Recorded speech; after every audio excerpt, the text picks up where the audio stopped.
नमस्कार, बेस्ट ज्ञान चैनल पर आप सबका स्वागत है। रोज की तरह आज के इस वीडियो में हम देखेंगे मध्य प्रदेश और देश की अब तक की दिन भर की बड़ी खबरों का सारांश, डेली न्यूज, करंट अफेयर्स, सरकारी नौकरी, योजना, मौसम और मंडी भाव की जानकारी के लिए वीडियो को पूरा देखिए ताकि पूरी जानकारी आपको मिल पाएगी। सबसे पहले देख लेते हैं मौसम का हाल। मध्य पूर्व अरब सागर के ऊपर मध्य समुद्र तल से 5.8 किलोमीटर की ऊंचाई पर चक्रवाती परिसंचरण सक्रिय है। अगले 12 घंटे के दौरान इसके प्रबल होकर निम्न दाब क्षेत्र में परिवर्तित होने की संभावना है। अगले 3 दिनों में इसके अधिक स्पष्ट होकर भारतीय तटों से दूर पश्चिम उत्तर पश्चिम दिशा की ओर बढ़ने की संभावना है। मध्य पूर्व अरब सागर के ऊपर स्थित चक्रवाती परिसंचरण कर्नाटक रायलसीमा से गुजरते हुए दक्षिण आंध्र प्रदेश तक मध्य समुद्र तल से 3.1 किलोमीटर की ऊंचाई पर ट्रफ विस्तृत है।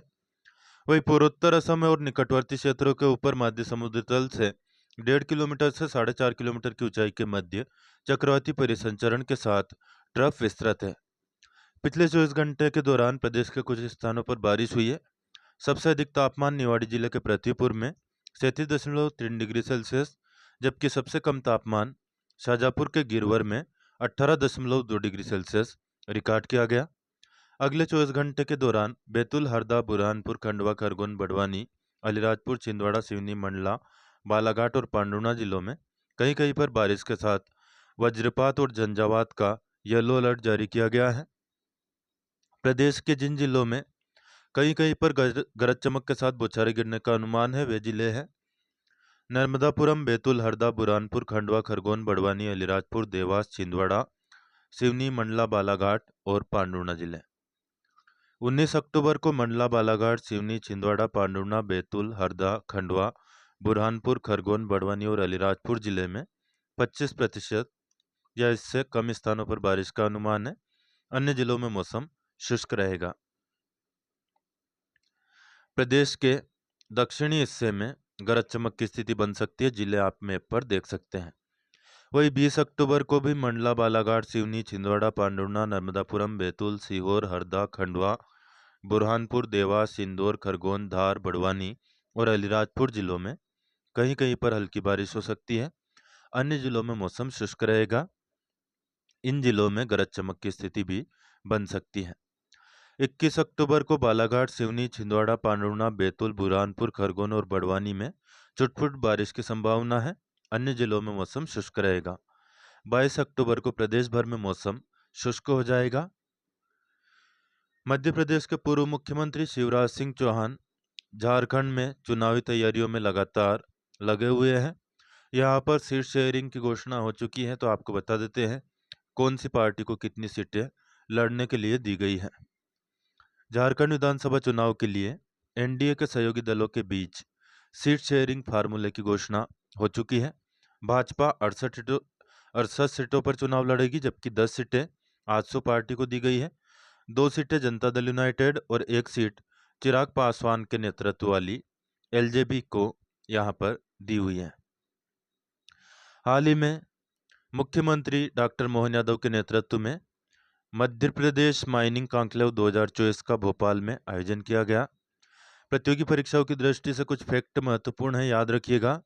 खनिज संपदाओं की राष्ट्रीय रैंकिंग में मध्य प्रदेश तांबा, मैंगनीज और हीरा उत्पादन में नंबर 1 पर है।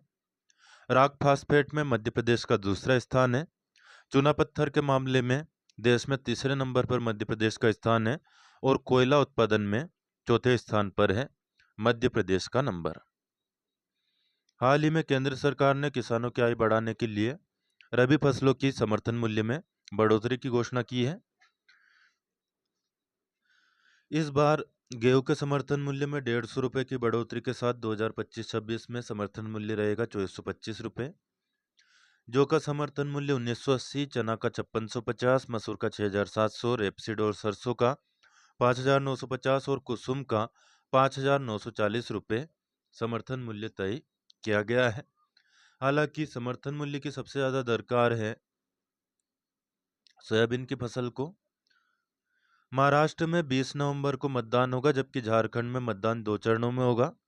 पहले चरण का मतदान 13 नवंबर को होगा और दूसरे चरण का मतदान 20 नवंबर को होगा। मतगणना 23 नवंबर को होगी। अब बात कर लेते हैं आज के ताजा मंडी भाव की। 18 अक्टूबर को नीमच मंडी में गेहूं का अधिकतम भाव 3252, मक्का 2881, जौ 2507, उड़द 8300, चना 7750, मसूर 6390, डॉलर चना 12525, सोयाबीन अधिकतम 4681, औसत 4200, रायडा अधिकतम 5800, मूंगफली 5351, अलसी 6125, तिल्ली 13000, पोस्ता 1,30,000, मेथी 6720, धनिया 7550, अजवाइन 17100, इसबगोल 14000, कलौंजी 19600, लहसुन 35560, प्याज 4256, अश्वगंधा 37010, तुलसी बीज 23700 और चिया बीज का भाव रहा 17400, जबकि किनेवा 7100 रुपये प्रति क्विंटल बिका। मंदसौर मंडी के भाव भी आप यहाँ पर देख सकते हैं। राजगढ़ जिले की खुजनेर मंडी में सोयाबीन का अधिकतम भाव 4400, औसत 4000, गेहूं अधिकतम 2851, औसत 2750, मसूर अधिकतम 6290, औसत 6000, चना अधिकतम 5890 और मक्का अधिकतम 2505 रुपये प्रति क्विंटल तक बिकी। छिंदवाड़ा मंडी में मक्का का अधिकतम भाव रहा 2551, जबकि औसत भाव रहा 2380, गेहूं अधिकतम 3200, चना 6002, मूंग 6601, उड़द 5725 और सोयाबीन 4500 रुपये तक बिका। हमारे एक सदस्य ने कहा था कि आप सभी चीज़ों के भाव बताते हैं, केवल धान का भाव नहीं बताते, तो आप यहाँ पर देख लीजिए विभिन्न मंडियों में धान का जो भाव आज रहा दिया हुआ है। डबरा मंडी में अधिकतम भाव 2780, रायसेन में 3001, सेवड़ा में 2740 रुपये भाव रहा। अन्य मंडियों के भाव भी आप यहाँ पर देख सकते हैं। कृषि मंत्री ने कहा, रबी फसलों के लिए खाद की पर्याप्त उपलब्धता सुनिश्चित करेंगे। मध्य प्रदेश के किसान कल्याण एवं कृषि विकास मंत्री श्री अदल सिंह कसाना ने कहा है कि प्रदेश में खाद की कोई कमी नहीं है। उन्होंने कहा कि फसलों के लिए नाइट्रोजन, फास्फोरस और पोटाश की आवश्यकता होती है। डीएपी से नाइट्रोजन और फास्फोरस की पूर्ति हो पाती है, जबकि एनपीके के उपयोग से नाइट्रोजन, फास्फोरस और पोटाश तीनों तत्वों की पूर्ति हो जाती है। इसलिए किसानों को कृषि वैज्ञानिकों द्वारा डीएपी के स्थान पर एनपीके के उपयोग की सलाह दी जा रही है। यह एक ज्ञान की चीज़ है, ध्यान रखिएगा। डीएपी के बजाय एनपीके का प्रयोग करें, जो कि 12-32-16 में भी होता है। किसानों के लिए अच्छी खबर यह है कि सरकार ने डीएपी उर्वरक पर सब्सिडी बढ़ा दी है, जिससे किसानों को किसी प्रकार की समस्या नहीं होगी। एक बैग यूरिया की कीमत 2265 रुपये है, जबकि इससे सरकार सस्ते दर पर किसानों को 266 रुपये 50 पैसे में उपलब्ध करा रही है। इसी प्रकार डीएपी की एक बैग की कीमत 2446 रुपये है, जबकि सरकार इसे किसानों को 1350 रुपये प्रति बैग में उपलब्ध कराएगी। हाल ही में जो नए मुख्यमंत्री नियुक्त हुए हैं, इनके नाम याद रखिएगा। नायब सिंह सैनी लगातार दूसरी बार हरियाणा के मुख्यमंत्री बने हैं। पीएम नरेंद्र मोदी समेत अन्य भाजपा नेता इनके कार्यक्रम में शामिल हुए। पंचकुला में नायब सिंह सैनी का शपथ ग्रहण समारोह आयोजित हुआ था। उत्तराखंड में समान नागरिक संहिता लागू करने के प्रयास जारी है। यूसीसी नियम और क्रियान्वयन समिति ने मुख्यमंत्री पुष्कर सिंह धामी को इसकी मसौदा रिपोर्ट सौंपी। मुख्यमंत्री पुष्कर सिंह धामी ने कहा कि कैबिनेट की मंजूरी के बाद जल्द ही यह जो कानून है यह उत्तराखंड में लागू हो जाएगा। तो यूसीसी लागू करने वाला पहला राज्य हो जाएगा उत्तराखंड। तो यह फैक्ट भी आप याद रखिएगा। प्रधानमंत्री आवास योजना के क्रियान्वयन में मध्य प्रदेश देश में अग्रणी है, फैक्ट याद रखिएगा। और हाल ही में आईएसएसएफ वर्ल्ड कप फाइनल 2024 में अनंतजीत सिंह नरूका ने कौन सा मेडल जीता है? ब्रॉन्ज मेडल जीता है। खेल से जुड़ी महत्वपूर्ण खबर है। और ओरछा मध्य प्रदेश का चौथा विश्व धरोहर बनने वाला है। ओरछा किस जिले में स्थित है? यह भी याद रखिएगा, निवाड़ी जिले में स्थित है और राजा राम की नगरी के नाम से जाना जाता है। प्रधानमंत्री नरेंद्र मोदी वर्चुअली और मुख्यमंत्री डॉक्टर मोहन यादव उपस्थित होकर के 20 अक्टूबर को रीवा के एयरपोर्ट का उद्घाटन और शुभारंभ करने वाले हैं। कांग्रेस ट्विटर पर ज़्यादा सक्रिय है, मैदान में कम दिखाई देती है। बेटी बचाओ अभियान के तहत विशाल उपवास कार्यक्रम 19 अक्टूबर 11 बजे जवाहर भवन रोशनपुरा चौराहा भोपाल में होगा। अब इससे प्रदेश का कौन सा भला हो जाएगा या कांग्रेस को कौन सा बड़ा फायदा हो जाएगा, आप कमेंट करके बताइएगा। पंचायत और ग्रामीण विकास मंत्री श्री प्रहलाद सिंह पटेल ने आज भोपाल के श्रमोदय आदर्श ITI विद्यालय का दौरा किया। श्रमोदय स्कूल के बारे में कल हमने आपको जानकारी दी थी। उन्होंने कहा कि यहाँ के बच्चों का उत्साह प्रेरणादायक है। विद्यार्थियों की मेहनत और शिक्षकों की लगन से कौशल विकास के नए आयाम स्थापित हो, यही शुभकामनाएं उन्होंने दी है। महिला सुरक्षा के लिए अनूठी पहल पिंक अलार्म जिला अस्पताल में लगाने वाला प्रदेश का पहला अस्पताल कौन सा बना गया है? दतिया जिला अस्पताल। यहाँ पर मैटरनिटी वार्ड, ट्रामा सेंटर और न्यू OPD ब्लॉक के तीनों मंजिलों के स्टाफ ड्यूटी रूम में 7 स्थानों पर पिंक अलार्म लगाए गए हैं। अस्पताल परिसर में किसी भी महिला को खतरा महसूस होने पर वह अलार्म के बटन को दबा सकती है, जिससे तुरंत बिल्डिंग की छत पर सायरन बज उठेगा। इसके साथ ही अस्पताल में तैनात गार्ड और पुलिसकर्मी 5 मिनट में संबंधित स्टाफ के पास पहुंचेंगे।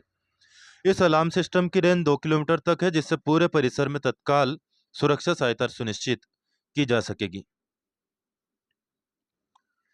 मध्य प्रदेश के राज्यपाल कौन है? याद रखिएगा, नाम श्री मंगूभाई पटेल है। इनसे राष्ट्रीय अनुसूचित जनजाति आयोग के अध्यक्ष ने मुलाकात की है, तो यह भी फैक्ट याद रखिएगा। राष्ट्रीय अनुसूचित जनजाति आयोग के अध्यक्ष कौन है? श्री अंतर सिंह आर्य। दोनों ही के नाम आपकी प्रतियोगी परीक्षा की दृष्टि से महत्वपूर्ण है। इन दोनों ने आज राजभवन में सौजन्य भेंट की। प्रधानमंत्री मातृ वंदना योजना के बारे में बहुत सारे लोगों को कंफ्यूजन होता है कि इसमें 12,000 मिलते हैं, 16,000 मिलते हैं या कितनी राशि मिलती है। तो जो पहली डिलीवरी होती है उसमें 5,000 रुपये की राशि मिलती है, वह भी 2 किस्तों में दी जाती है। वही दूसरे प्रसव पर बालिका जन्म पर 1 किस्त में दिया जाता है 6,000 रुपये का लाभ। इसकी पात्रता की जानकारी यहाँ पर दी हुई है। इस योजना के तहत अनुसूचित जाति और जनजाति वर्ग की महिलाएं पात्र होती हैं।